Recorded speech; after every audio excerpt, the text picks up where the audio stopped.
Why Inequality reports the rich poor gap in India. According to the World Inequality Report, India stands out as a poor and very unequal country, with an affluent elite where the top 10% holds 57% of total national income, including 22% held by the top 1%, while the bottom 50% holds just 30%.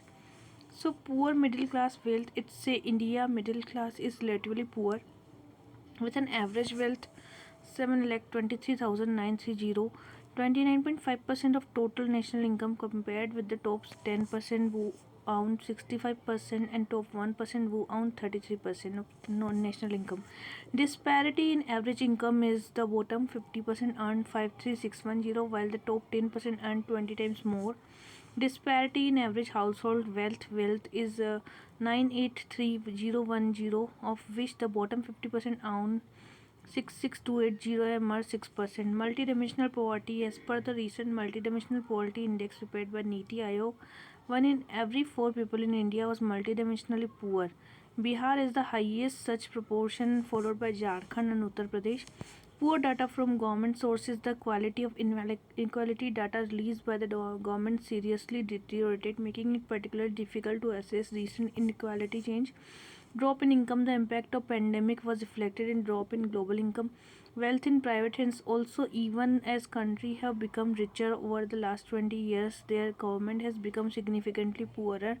A trend magnified due to pandemic. The share of wealth held by public actors is close to zero or negative in rich country, meaning that the totality of wealth is in private hands.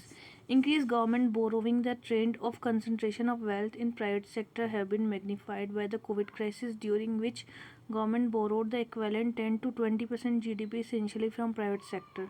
Global inequality in the wealth distribution. The rise in private wealth has also been unequal within country and at world level. Since the mid 1990s, the top 1% globally took 38% of additional wealth accumulated, whereas the bottom 50% just 2%. The wealth of the richest individual on earth has grown 6 to 9% per year since, where the average wealth has grown 3.2%. This increase was exacerbated during the COVID pandemic. Global regional trend. The poorest half of the global population barely owns any wealth, at just 2% of the total, whereas the richest 10%, 76%. The reports say the richest 10% currently takes 52% of global income and poorest run just 8%. Middle East and North Africa are the most unequal region in the world, whereas Europe has lowest inequality level. The reports say in Europe, top 10% income share around 36% and 58%. East Asia is 43%. Global wealth was equal to around 510 trillion euro or about 600% national income. The ratio of total wealth to total income rose from 450%. In high income country in 1970, private wealth national income ratio ranged between 200 to 400. Global financial crisis, this ratio averaged 550%. Large emerging economies such as China, India experienced faster increased wealthy country after they transition away from the communism. From a highly regulated economic system, private wealth increased from 290%. Wealth inequality also tightly connected to ecological inequality, and top 10% emits responsible for 50% of emission. Global inequality seemed to about as great today, whereas at peak of Western imperialism is early. So the report has suggested levying a modest progressive wealth tax in multi-millionaire and people owing more than 1 million. So more than 1.8 million individuals own over 10 million. Effectively, wealth tax 1.2% of wealth or 1 million could generate 2.1% growth. Europe Global Gateway. Recently, European Commission launched the Global Gateway initiative. It is new European strategy to boost smart, clean and secure linkage in digital energy, transport and student health education research system across the world.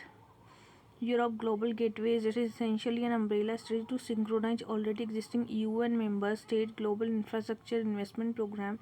Global Gateway aims to mobilize 300 billion euros over a 5-year period to invest in digital and transport infrastructure, energy generation, transmission and health. In addition to smaller EU grants Global Gateway national EU resources from financial institution and development bank in the hope that institution spending will unlock significant private capital too. Challenges to China observed and official were quick to frame the Global Gateway as a European challenge to China and to fund infrastructure development projects, mostly development and middle income country in Asia and Europe, strengthen EU tie with the world and tangible difference on the ground in much of the developing country. So middle income country, this strengthened tie Asia, Africa, importantly the Western Balkan region, and it raised environmental democracy and human rights. The European model both soft infrastructure, sustainable investment, climate, transport, health, education, research, as well as the enabling environment, guaranteeing a level playing field. Value driven model is not only solid financial conditions, bringing grants, favorable loans, budgetary guarantee to improve debt sustainability, but also promote the highest environment social strategic management program.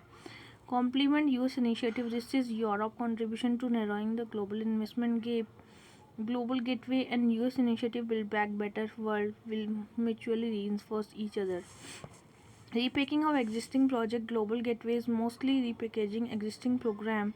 Invest EU over research program Horizon Europe and Connecting Europe, and also that investment sum remains a fraction of China in mobilizing geopolitical influence. Overseas infrastructure investment are already always partial geopolitical, seeking to increase the investment influence while trying to minimize the space for others.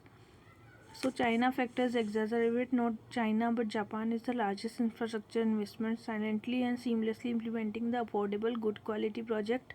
Value driven agenda of EU, while Europe meets the high standard and enjoy great credibility of reputation in that China does not flood many middle and low income country. Demanding China investment does not come with the value driven agenda. China adapting the criticism and Belt and Road new to global investment project. Important lessons from the local economy and sensitivity, and BRI is moving into new areas sustainable growth and health. A scope for complementary multi-source investment. Asia Development Bank estimates Asia needs, in other words, even China were to double the BRI state investment, would still be room for 10 global gateways. Challenges in mobilizing private capital is commercial and policy bank. It is unclear whether EU will indeed be able to tap into private capital. Not everything needs to be seen through the lens of binary competition, and not everything Beijing. Global Gateway is an excellent, meaningful strategy, but instead of trying to outcompete China and limiting low standard, the EU could make a difference by setting example, gradually raising bar for all. Europe should find way to coordinate, synchronize various national and supranational projects and share best practice and information. It can also be prioritized area less penetrated by BRI. Russia-Ukraine tension. Russia has been building up its military force close to the Ukrainian border. As per the reports, Russia has amassed more than 9200 troops around 300 km from Russia border. The territory is conflict zone where Ukraine has been battling Russia-backed separatists, while Ukraine and the West has accused Russia for preparing for an invasion. Russia has in turn accused the West of anti-Russia agenda. While the exact reason remain open to interpretation, most strategic experts believe that actual invasion is unlikely. Rather, serious intent to impose cost on Ukraine.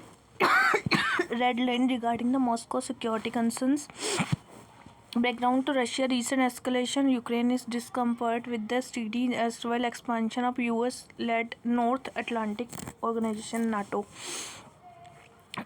With even former constituent of erstwhile Soviet Union such as Latvia, Lithuania, Estonia, Russia is determined to protect its domain of influence. While Belarus has the pro-Russia regime, Russia is alarmed by the gradual expansion of military aid pouring into Ukraine from NATO. And in this context, troop build-up could be interpreted as a stern warning. Ukrainian President Vladimir Zelensky claimed that has to, without saying so in the many words, he has hinted Russia was behind the plot. Russia has denied any role in the alleged coup attempts, and even Russia says Crimea, Ukraine broke out in eastern Ukraine month. Relations between two countries have been fought.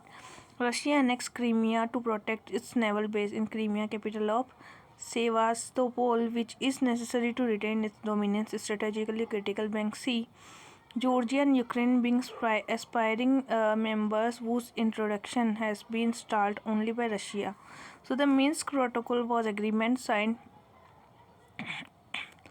Ukraine, Russia, and the 10 had two separatist groups. In enjoining Ukraine to devolve more powers to the local government likely controlled by the separatist group. Ukraine, which had made no move to implement the agreement, believed that doing so would give Russia too much say internal matters. Russia, on the other hand, believed Minsk Protocol to be basis of lasting peace. With the end of Cold War, the dissolution of Warsaw Pact, and the collapse of the Soviet Union, NATO's regional objective to thwart an invasion of Western Europe, NATO, rather than disbanding, reinvented itself and vehicle for American strategic dominance is begun to expand, acquiring new members at a fast clip. Recently, with the US viewing China rather than Russia as a primary security threat, American strategic focus has been shifting the Asia Pacific. Some analysts believe that Russia President Vladimir Putin has decided that good time to test NATO strategic will to get involved in case things escalate in Ukraine. In the event Russia actually invading Ukraine, it is doubtful if NATO would intervene militarily to protect Ukraine, which is not currently a member. At the same time, it would not want to be seen ineffective. At the very least, Russia, which already faced an array of economic sanctions sparked by Crimea invasion, and including possibly against the Nord Stream 2 pipeline, which delivered Russia gas directly to the Germany. RCEP and victory for the dairy sector. The Comprehensive Economic Cooperation Agreement between the India and Australia is expected to face through weather, with the government committing to open the dairy sector, which is being opposed by the farmer organization. The Bharatiya Kisan Union said it was against regional comprehensive economic partnership negotiation because of dairy commitment and will oppose the India SECA because of the same factor. India withdrawal from regional comprehensive partnership is a major victory for the framer of the organization, Trade Union Association of Small and Medium Industrial Producer and Civil Society, which has organized widespread agitation against the free trade agreement. The India government has bowed to their demands for refuse RCEP. Feared on tariff. The key fear of dairy sector was that tariff closure for agriculture RCEP are more severe compared to the existing World Trade Organization. While WTO allow a country to fix tariff up to certain maximum or bound tariff for give commodity line, RCEP binds country to reduce that level zero within the 50-year. India average bound tariff for dairy product is about 63.8, while average applied 34%. India dairy sector provides livelihood to 70 million. A key feature India dairy sector is a predominance of small producer. If the average herd size dairy from farm Oceania due to Operation Flood after India contribution to world milk production rose 5% and 20%. Today India is largely self-sufficient in milk production, does not import or export milk in any significant quantity. If we consider global milk trade, developed country account for 79% of total world export of milk. Major player US, EU, Australia, New Zealand. A country like New Zealand export 93% of milk. On the other hand, developing country account for the 80% of world total milk import. So India is self-sufficient in milk production. China import about 30% of its milk. The sum of the major players in the global milk trade are the RCEP, about the 51% global trade milk, 45% global trade scheme milk, global trade butter oil, global trade of cheese, global trade of butter tax RCEP region. Australia and New Zealand deprived of lucrative market in US after the demise of Trans-Pacific Partnership have had a deep interest in the RCEP agreement. Over the last 25 years, Indian policy has consciously encouraged the growth of private milk companies. Milk corporation will play a major role during the Operation Flood are no more seen as an engine of growth. Policy has also favored the entry of multinational dairy corporation into Indian dairy sector through joint venture and merger. Multinational milk firms have opened shop in India and hope that India dairy sector would soon be opened up. For instance, the Swiss firm Nestle was the largest private purchaser of milk The French milk from the lectern entered into India and the taken over Tricoma milk product in Hyderabad and Indore. Another French film Daron is yogurt brand. In other words, multidimensional dairy farm stock presence in India. RCP talk at present them farm forced to buy milk from Indian farmer. The reason is that applied tariff for dairy product in India is about 35%. The bound tariff would have fallen to zero. RCP had come into effect. It would have then been for more profitable and from New Zealand to Australia buy it from Indian farmer. The sale price of milk by Indian farmer would have fallen sharply. The export price from New Zealand is about 150 per kg. The domestic price is India's 300 per kg. And according to estimation made by Amul, if free import from New Zealand are permitted, the average price of milk received by an Indian dairy farmer would be 19 per litre. Two arguments were raised in favor of India signing RCEP. First, it was argued that India would soon become a milk deficient country and hence it would be better if India entered RCEP. Forecast from Niti Aayog argument is wrong. India milk production would rise 330 MMT and demand would be 290 MMT, and it was argued that quantity of milk import from New Zealand to India are unlikely to exceed 5%. Its impact on Indian price would be insignificant. In data put together, Amul show 5% of New Zealand export sector enough to flood milk India's domestic market. It is enough to account for 30% of the India market for milk and 40% of India market for cheese and 25% of butter oil. These numbers are significant and enough to ensure that India dairy price is plummet and 70 million dependent on dairy in India. The corresponding number was reasoned analyzed show socio-economic becoming a party of RCEP. So the unit cost of milk production is relatively low in country and New Zealand because of extensive grazing land, mechanized operation and the advantage of economic of large scale production and high productivity. In addition, New Zealand government policy considerably helped in major company and Fonterra, which control 90% New Zealand milk market, one-third of world trade in milk, is feared even by large American and European firms. A key demand for American dairy firm during TPP negotiations was that New Zealand should back up and monopoly Fonterra. India Farmer Organization did well to keep the government on the short leash time. On its side, agreement in the future, it should also begin work on correcting the imbalance existing free trade agreement.